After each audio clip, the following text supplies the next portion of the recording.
Welcome back to GSMC's Down by Contact Sports Podcast.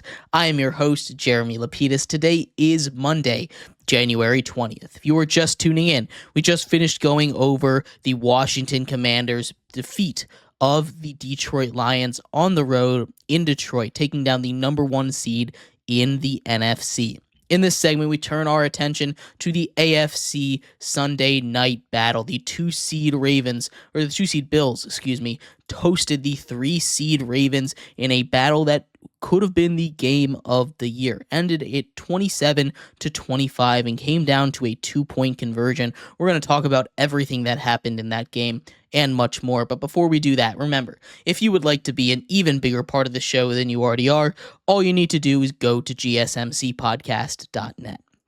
Or if you are on YouTube, you can use that super chat feature. If you do either of those two things, a message should pop up on the bottom of the screen for you, me, and everybody else around the world to see. If you do have a burning question about sports, anything at all that you would like to ask, go ahead and throw that in the comments. Throw it in the chat. I will get to it as soon as I possibly can. I appreciate everybody so much for sticking around, talking some sports with me here on a beautiful Monday, January 20th. But like I was saying, we are going to get into the second big game of this week between the Bills and the Ravens. This one was everything it lived up to. Maybe not the offensive explosion that some people expected it to be, but this game was amazing. It came down to a 2-point conversion. All the drama you could have wanted and hoped for in a game like this, it delivered. And it came down, like I said, to one play to tie, potentially send the game to overtime, or send the Ravens home. And it didn't go the way that the Ravens wanted to, right? Obviously, the Bills walk out of this one with a 2-point victory, but we're going to back it up just a couple steps. How did we get here? How did we get to the point where Mark Andrews has a chance to score this 2-point conversion and potentially send this game to overtime? Now, to keep this in mind, it's not revisionist history. If he catches that ball and gets in, they go to overtime. There's still a minute 33 remaining in this game.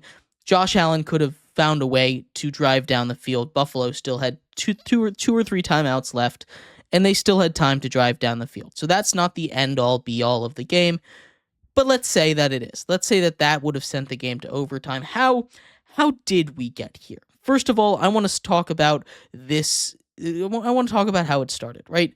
The Ravens get the ball first. They drive down the field, and they score a touchdown, looking good on their opening drive.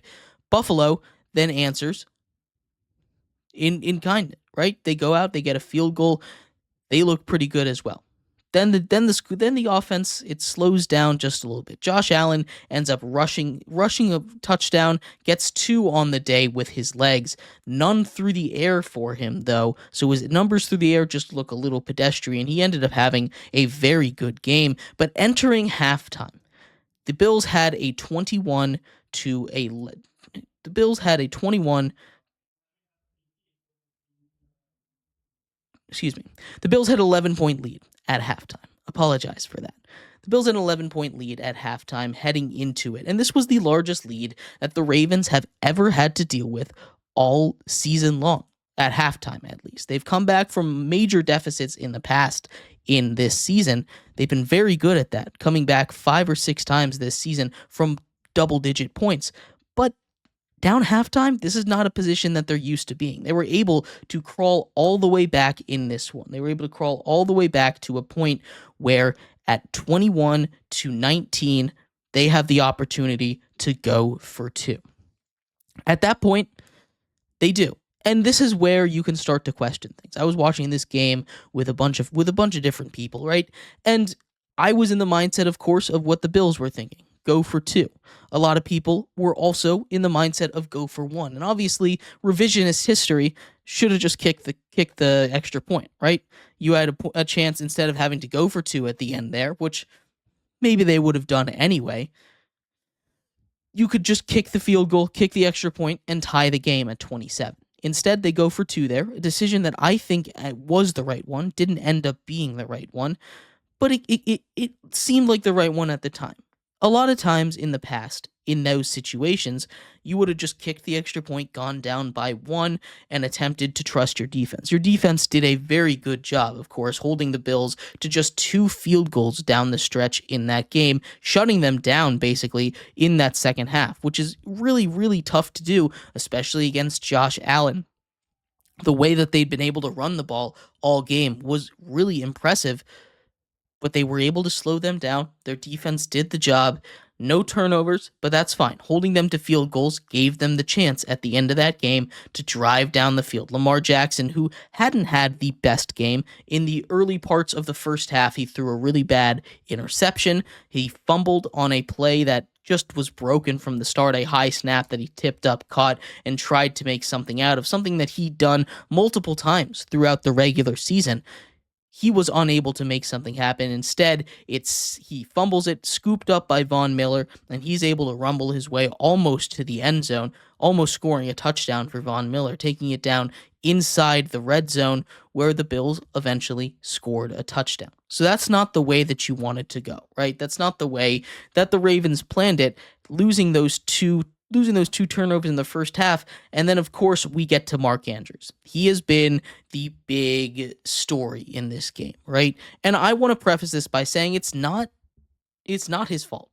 This game is not his fault. The Ravens had 3 turnovers in this game. 2 of them we just talked about with Lamar Jackson. The other one was from Mark Andrews there. And Mark Andrews gets the ball punched out in a point where halfway through the third quarter, they were driving, attempting to get back into the game. At the end of the day, they were able to get back into the game. That turnover, well, it mattered. It didn't matter as much as it seemed to have mattered. And the Ravens, with 3 turnovers and getting none of your own, it's tough. It's tough to win a game. So I applaud them. I really do, for being able to even come back and make it a game after what they did on offense in the first half and that other fumble, that catastrophic fumble in the third quarter. But at the end of the day, Mark Andrews also had that drop in the end zone. So there's a lot of stuff that you can point out and are very obvious, but there's a couple other things that I think led to the Ravens losing it. Obviously, that turnover margin is brutal. -3. No team has ever won a playoff game with a -3 playoff margin. Not a single team has ever done it. In fact, Buffalo has been really good in the playoffs at forcing turnovers. In 21 straight games in the playoffs, they have won the turnover battle. Now, obviously, they haven't won all of those games, but that's 21 straight games that they've done that. That is incredibly impressive, and their defense really did step up in this one. That was one of the big concerns I had with this. The defense, the run defense especially in the first half, they did a great job of shutting down Derrick Henry, of not letting Lamar Jackson escape out of the pocket, of not letting these guys break these big runs and let them go down the sideline, right? They did a great job, but that's something I want to point out here. The Ravens only gave the ball to Derrick Henry 16 times. And when we talk about the Ravens last year in the playoffs, when we talk about what's been successful for the Ravens all season long, when we talk about what the Ravens needed to do to win this game, it was feed the ball to Derrick Henry. Give him at least 20 carries in this one. Let him be the focal point of your offense. Lamar Jackson was able to connect with guys downfield. He was able to make a ton of big plays, and he did a very good job in this game of keeping them in it. But when the Ravens give the ball to Derrick Henry 20 or more times, they are undefeated. 9-0 this season when they give him the ball 20 times on the ground. Instead, they only give it to him 16 times. He's 16 for 84, which is still a pretty good yards per carry average, somewhere sitting around just over 5 yards a carry with that average. That is really, really good. And they just don't feed him. This is something that hurt the Ravens in last year's playoffs against the Chiefs. They got away from the run game. They ended up losing that game by just 7. And you can point to a lot of different things in that one, but they didn't run the ball. Against the Chiefs early on in the season, and really in every game that they've lost this season, they get away from running the ball. They need to run the ball. They need to stick with their identity. They need to give the ball to their bruiser, Derrick Henry. Keep him in the game. Keep him running, keep him churning, just give him the ball. And again, that's one of the factors that led to a loss. Really, the big one is turnovers. Turnovers bad, but that's not the overarching theme of this, right? The other thing is they didn't have Zay Flowers, so it let that Bills defense play a lot more aggressively than they would have otherwise. Zay Flowers is by far the best receiver on that team. This is a team that was led by tight ends in receiving, with Isaiah Likely scoring a touchdown down the stretch, leading the team in receiving yards. Rashad Bateman had a couple of deep plays, but they don't really have that true wide receiver one kind of weapon without Zay Flowers. When he's out there, it's tough to blitz and play man because he's so fast. He's like a natural man beater when he's running these crossing routes across the field. You have to play zone. You have to play a little bit more zone, a little bit less man, and it's hard to blitz like that. They went hard at Lamar Jackson. They were going hard at Derrick Henry, and they did everything that they could to force the ball out of Derrick Henry's hands. And again, props to that Bills defense. They stepped up when they needed to. They played a great game. But I think that the Ravens just got a little bit out of their game plan, not having Zay Flowers, not giving the ball to Derrick Henry. And because of that and everything else that happened in that game, they fell just short. It was a good game.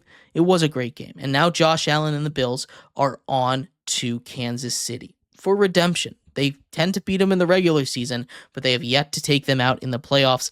That one should be a good game. But the Bills and their defense were amazing. The Ravens shot themselves in the foot one too many times in this game. But let me know what you thought. I'd love to hear your thoughts on this game. We're going to take a quick break. When we come back, we turn our attention to the other game from Sunday, the snow game. The Rams kept it close, almost were able to pull off a crazy comeback against the Philadelphia Eagles. Instead, they are getting sent home and the Eagles are moving on. We'll talk about that game coming up here on GSMC's Down by Contact Sports Podcast.